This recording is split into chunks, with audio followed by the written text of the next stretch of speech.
এই শাহবাগ মানুষকে শিখিয়েছে যদি কেউ জামাত হয় তাহলে তারে গুম করতে, খুন করতে, ধর্ষণ করতে কোনো বাধা নাই।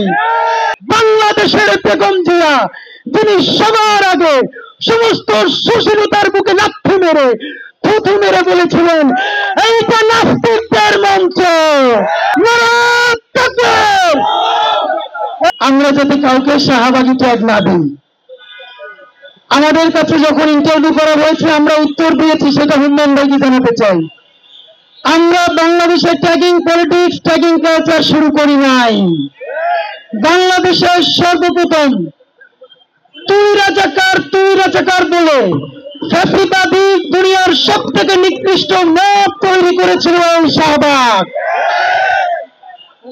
আমরা বলেছিলাম আপনারা খেয়াল করুন, এইখানে যে মত তৈরি করা হয়েছে কোটি কোটি টাকা বিদেশি থেকে, এম্বাসি থেকে এনে 3টা হসপিটাল বন্ধ করে রাতে ইন্টারকন্টিনেন্টালে ঘুমিয়ে কাচ্চি আর তেয়ারি খেয়ে খেয়ে বিচার চাই না ফাঁসি চাই বলে যেই ফ্যাসিবাদ কায়েম করা হয়েছিল, সেই ফ্যাসিবাদের কারণেই পরবর্তীতে বাংলাদেশে আর একটা শাপলা ম্যাসাকার হয়েছিল।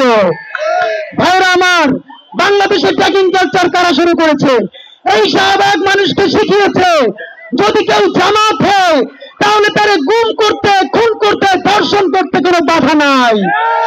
শিবির যদি পরিচয় হয় তাহলে তার নখ উপড়ে ফেলে ছাদ থেকে ফেলে দিতে কোনো সমস্যা নাই।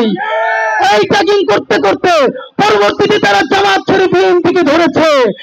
আমরা আজকে স্মরণ করছি বাংলাদেশের বেগম জিয়া যিনি সবার আগে সমস্ত সুশীলতার বুকে লাথি মেরে, থুথু মেরে বলেছিলেন এইটা নাস্তিকদের মঞ্চ। তিনি বলেছিলেন এই নাস্তিকদের বিচারের দাবিতে আমাদেরকে আরো একটা দেশপ্রেমিক মঞ্চ করতে হবে। অত্যন্ত কষ্ট নিয়ে বলতে হয়, বেগম জিয়ার বিএনপি আজকে আমরা খুঁজে পাই না। হুম্মান কাদের ভাই কোথায়? হুম্মান কাদের ভাই যখন আত্মপরিচয়ের কোনো গ্লানি ছাড়া, তিনি সালাউদ্দিন কাদের চৌধুরীর সন্তান, তিনি শহীদের সন্তান, তিনি যখন বললেন আমি আমার বাবার মতো, আমার বাবার স্লোগান আপনাদেরকে আর একবার শোনাই দিতে চাই, তিনি বললেন নারায়ে তাকবীর, নারায়ে তাকবীর। এরপরে আমরা দেখলাম সুশীল শাহবাগী অংশটা বলল এই স্লোগান হুম্মাম কাদের চৌধুরীর একক স্লোগান, এইটা বিএনপির স্লোগান নয়। আমরা বিএনপির সেই ভাইদেরকে জানিয়ে দিতে চাই, নারায়ে তাকবীর নিয়ে যদি তোমাদের এত গ্লানি থাকে, আপামর জনসাধারণকে বাদ দিয়েই তাহলে তোমরা রাজনীতি করো। কারণ এই স্লোগান শুধু হুজুরদের স্লোগান না।